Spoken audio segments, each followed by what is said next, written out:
तो या तालुक्यामध्ये बिन मायबापाच्या संघटनांचं काही काम सुरू आहे। त्या संघटनांना जन्म देणारी माय नाही आणि बापही नाही, ही अशी अनारोस काही पिल्लावळ या तालुक्यामध्ये वाढत आहे आणि त्याच्यावर माझं पूर्णपणे लक्ष आहे।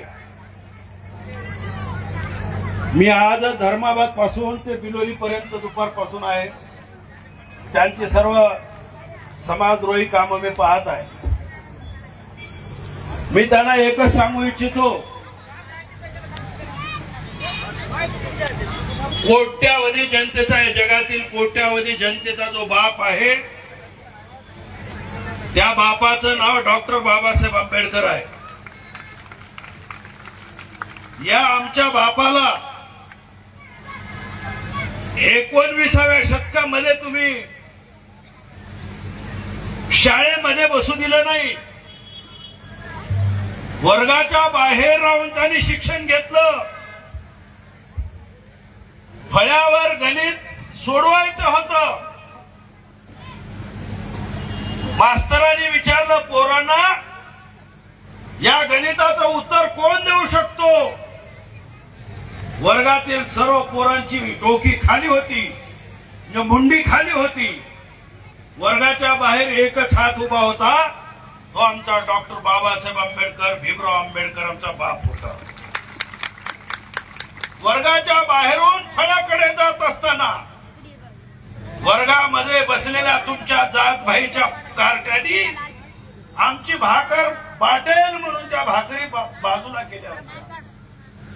बाबासाहेबांनी त्यावेळेस फळ्यावरचं गणित तर सोडवलं, पण वर्गाच्या बाहेर राहून लाईटच्या खाली 18 तास अभ्यास करणाऱ्या डॉक्टर बाबासाहेब आंबेडकरांनी त्यांच्या कलमेच्या जोरावर या देशाचं संविधान लिहिलं। याद राखा, गाठ कुणाशी आहे?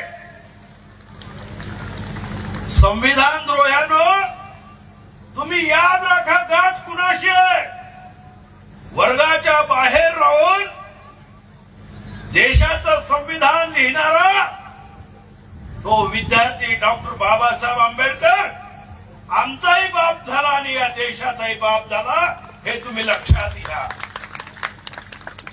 राज्य कुणाचंही असू द्या आणि कोणत्या संघटनेमध्ये असू द्या, बाबासाहेबांच्या नावाशिवाय या देशामध्ये कुणाची सत्ता चालत नाही, चालणार नाही आणि राजकारण सुद्धा चालणार नाही, हे लक्षात घ्या।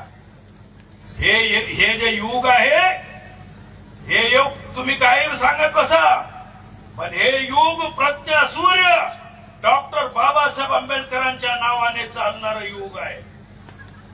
या युगामध्ये चालतो तो डॉक्टर बाबासाहेब आंबेडकरांचा विचार, आणि या युगाला चालणारा जो विचार आहे तो तथागत सिद्धार्थ गौतम बुद्धाचा विचार।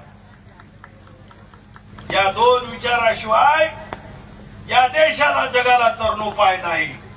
आणि म्हणून मी आपल्या सर्वांना विनंती करतो, आपल्याला गैरमार्गाने जायचं नाही।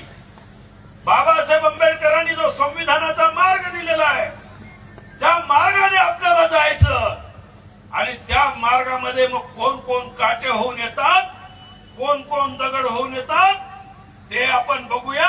हे युद्ध या देशामध्ये आपण लढत आहोत, संविधान विरोधी ताकदीच्या बरोबर ती लढत आहोत, संविधानवादी ताकद घेऊन आपण लढत आहोत। संविधानाच्या विरोधात, बाबासाहेब आंबेडकरांच्या विरोधात जे दगड गोटे काटे होऊन येतील त्यांना तुडवून बाबासाहेबांची जनता या देशाचं संविधान अजरामर करेल।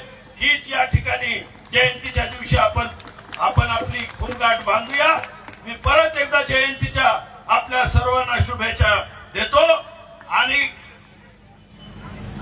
रत्नाकर असो, प्रकाश असो, संजय असो, कुणी असू दे, घाबरायचं काही कारण नाही। पूर्वी नांदेडला यायला 3 तास लागत होते, आता बिलोलीहून नांदेडला यायला फक्त 45 मिनिट लागतात। कुणी जर म्हणत असेल इथं काही गडबड करू, अरे भाई, नांदेड आपल्या हातात आहे,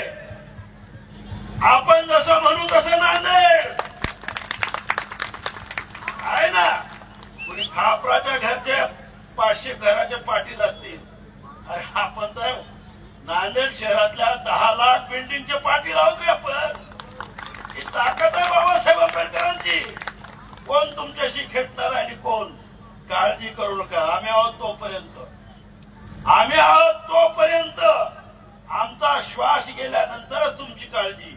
श्वास असेपर्यंत मी तुम्हाला हमी देतो, मी तुमची काळजी घेईन. काही काळजी करायचं कारण नाही. परत एकदा जयंतीच्या हार्दिक शुभेच्छा. जय भीम, जय बुद्ध, जय भारत, जय संविधान. दादा धन्यवाद. आपलं बळ सातत्यानं आहे आणि राहणार आहे याची आम्हाला जाणीव आहे. आपलं कार्य आम्हाला माहीत आहे. या ठिकाणी येऊन या ठिकाणी शुभेच्छा दिल्याबद्दल दादा आपले धन्यवाद. या ठिकाणी महाराष्ट्रातील सुप्रसिद्ध गायिका कडूबाई खरात यांना विनंती करतो की आपण बुद्ध आणि भीमगीताच्या कार्यक्रमाची सुरुवात करावी. परत एकदा मी विनंती करतो, शक्य होईल तेवढ्या लवकर आपण चालू करावं. स्टेजच्या डाव्या बाजूला असलेल्या सर्व आमच्या आंबेडकरी अनुयायांना विनंती आहे, कृपया प्लीज पाठीमागच्यांना दिसू द्या थोडस. आपण समोर